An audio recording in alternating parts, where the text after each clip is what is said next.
let's go ahead and first get into the NFL. All right, so there's a lot of headlines going around in the NFL. As we just mentioned, the Lions lost to the Bills. So Dan Campbell, I wanted to take this quote from him. He was on a Detroit radio station.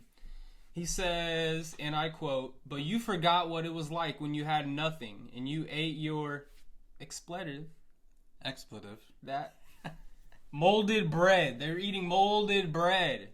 And it was just fine. And it gave you everything you needed. Sometimes you get punched in the mouth and remember what it used to be like to really appreciate where you are. And we'll do that." So just before this quote, I did actually go listen to the whole thing. He was talking about how his players kind of got used to eating steak because they were on like an 11-game win streak. And he's like, we forgot what the molded bread tastes like.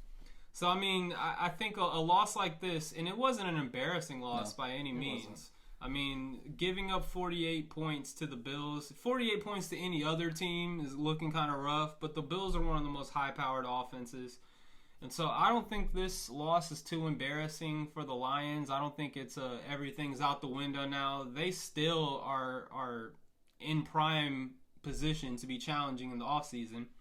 Now, they do have a lot of injury problems. A lot of injury problems, specifically on the defensive end of things.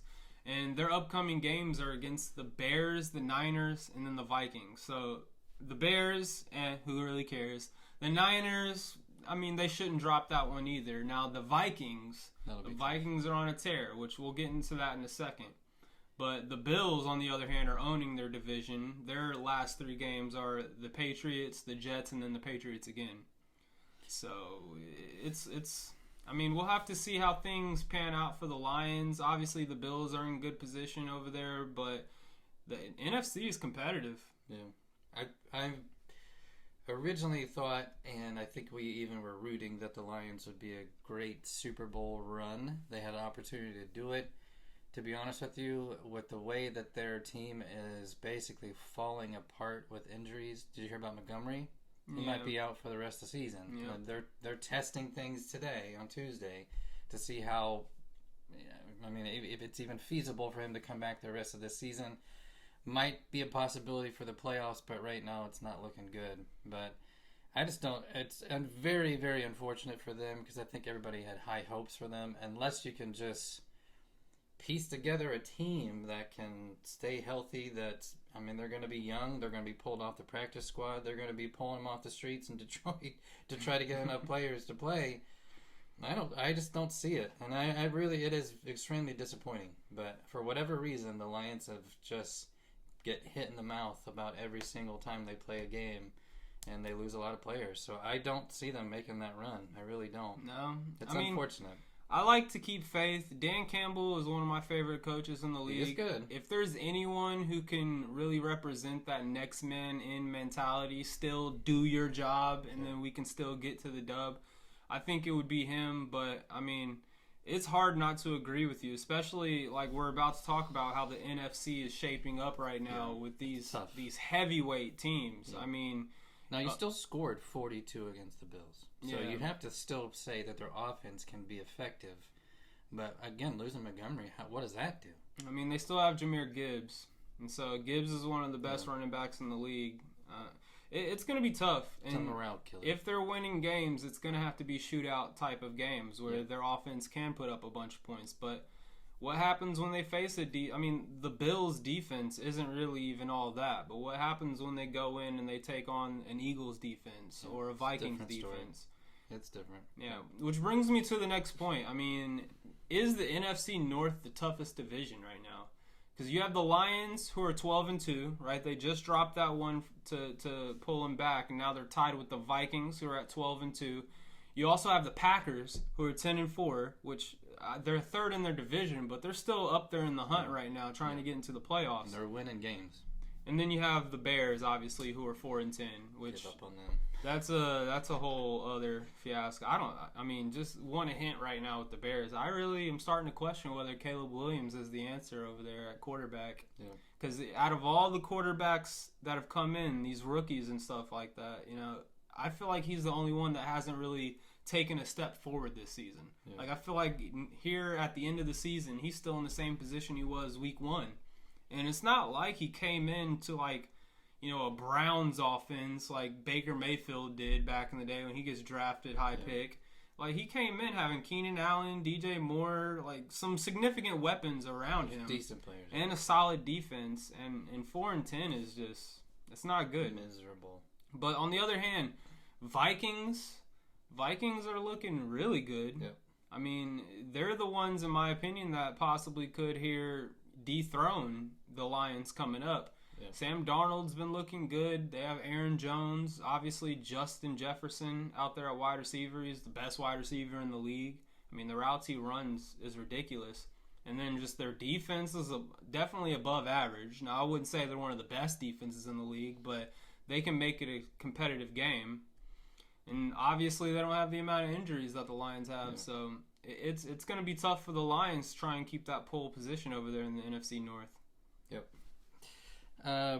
Both teams are making it to the playoffs. So they've already made the cut. So they are making it in. It just depends on at what position they're going to make it in. So if the Vikings take the division, well, that gives them a better shot to get a bye, get them in a better position.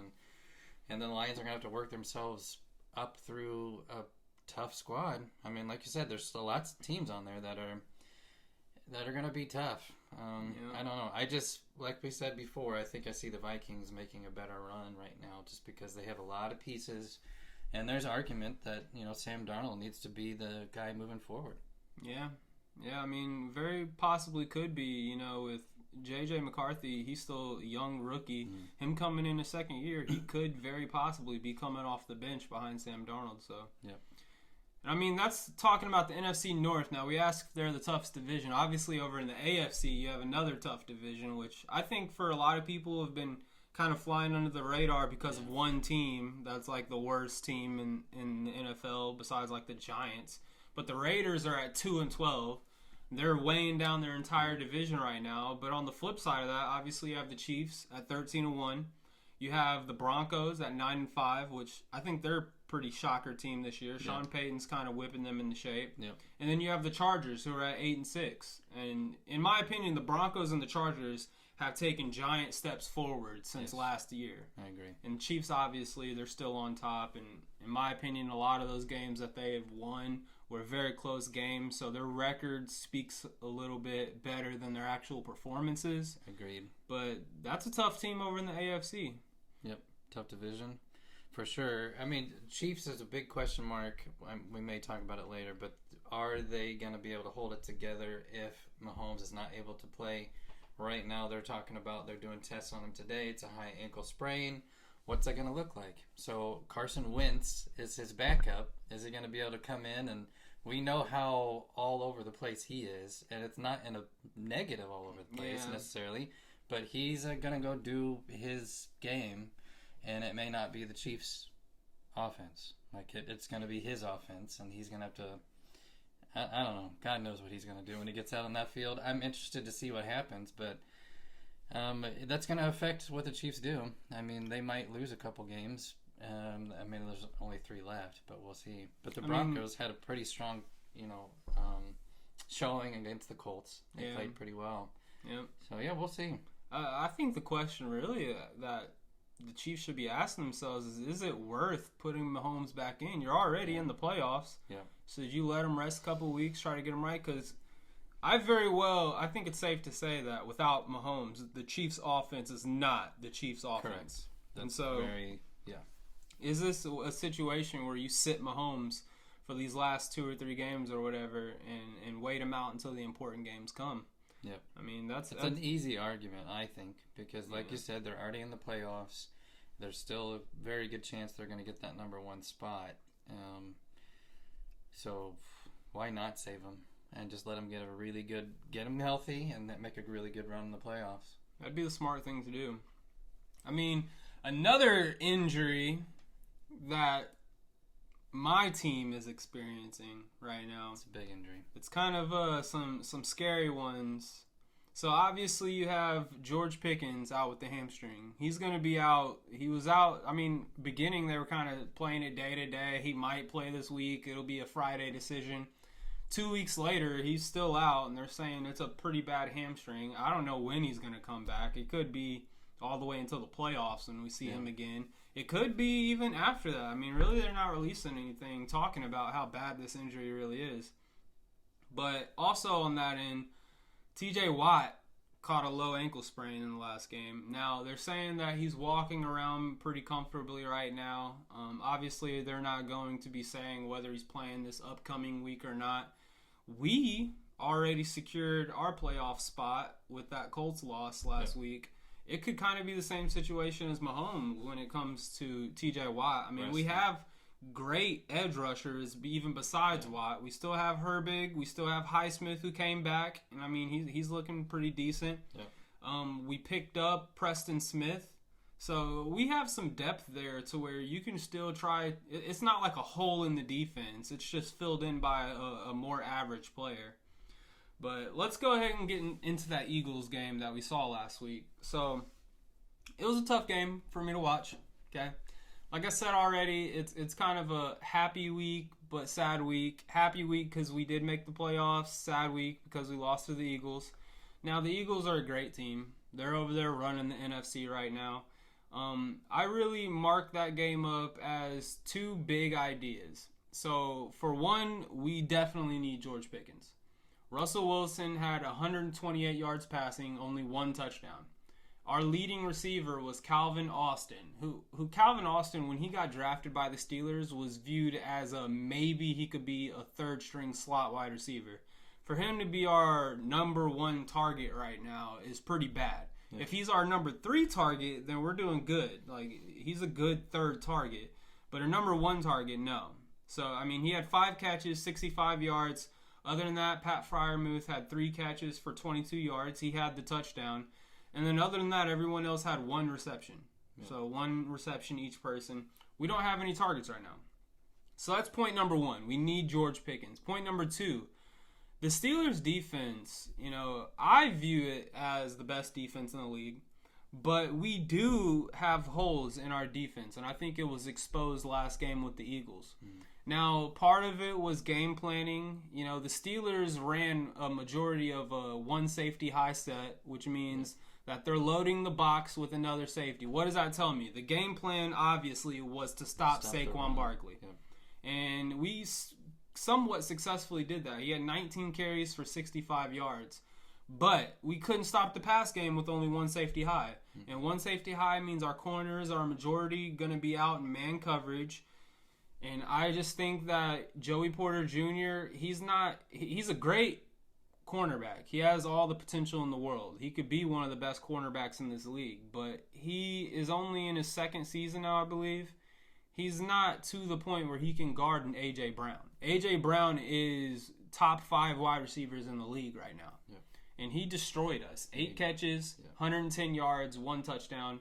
Devontae Smith also destroyed us. 11 catches, 109 yards, 1 touchdown.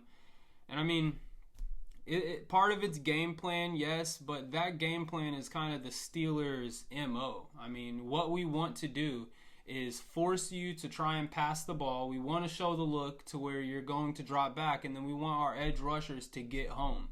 The Eagles' offensive line they were too good for us. We weren't able to get to the quarterback. They were passing it. They were getting rid of the ball pretty quick. And those wide receivers, they gained space early. So there was really not much we could do, but it definitely showed that, those 2 points. We need George Pickens, and we need better production out of our corners. Yeah. That's ultimately my analysis on the Steelers game.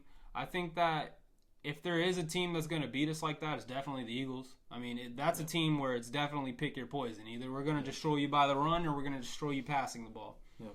And we'll have to see what the Eagles do going forward, but they played us like they're Super Bowl contenders because they did that to, like I said, my opinion, the best defense in the NFL right now. Yeah. Well, flip it to the other side. Look at the Eagles. Everything's clicking right now. So their offense is extremely smooth. Their defense is extremely aggressive. And it showed in the game on Sunday.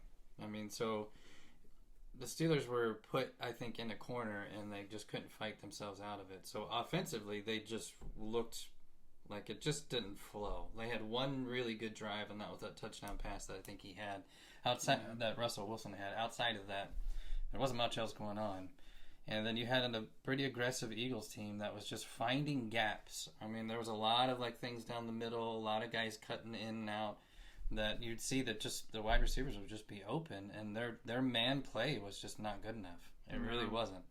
So yeah, I don't think that's necessarily pushes the Steelers out of a Super Bowl conversation, but it definitely is almost like the Bills situation like a week or two ago, to where it showed that they have some weaknesses, and if people watch that film, can they capitalize on it? And that's really the question.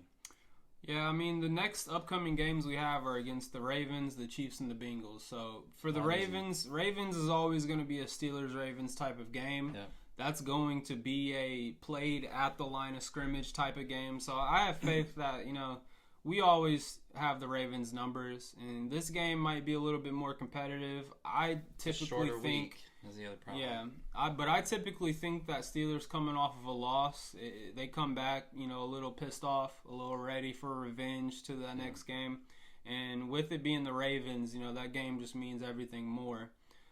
The Chiefs, obviously, we just talked about, they could be having Mahomes issues, and that's a team that if you can't get that offense going, they really can't do much in the first place. Their defense is solid, don't get me wrong. I mean, they still have Chris Jones in the middle. But I don't think either of those teams, which obviously we have the Bengals too afterwards, but Bengals don't have a defense to begin with. So I have a lot more faith with them beating the Bengals. But, I mean, as you said, the Eagles' game plan towards us, I don't think either of those two teams could implement that because, for one, they don't have the offensive line play to keep our edge rushers off of the quarterback if they were going to drop back and pass. And then for two, I mean, the Ravens don't want to drop back and pass. They're going to want to run the ball. That's what they always try to do, and that's our specialty at stopping. The Chiefs, if they have Mahomes out, they're not going to have a quarterback play or the wide receivers, quite frankly. They don't have the wide receivers the Eagles had to be able to get open quickly so that our edge rushers don't get to them. So maybe this is something that when we get into the playoffs, if we face a team like the Bills, that's something that the Bills could learn from and try to implement against us. Yeah. But I have faith that, we're going to get it together. And these last three games, I see us walking away with at least two of those dubs. Two out of the three. Obviously, one being the Bengals. I think the other one is with the Ravens. But the Ravens are our biggest challenger. Yep. The only thing I see is just the short week, because for whatever reason they're playing a Saturday game this week and against the Ravens, and after facing a tough team like the Eagles, are your players going to be able to recover well enough to be ready in 6 days? And that's tough. It's a tough ask, but we'll see. I think Steelers are just like the Lions, though, man. Next man up. Yep. Whoever's in that position, do your job, and the rest will follow.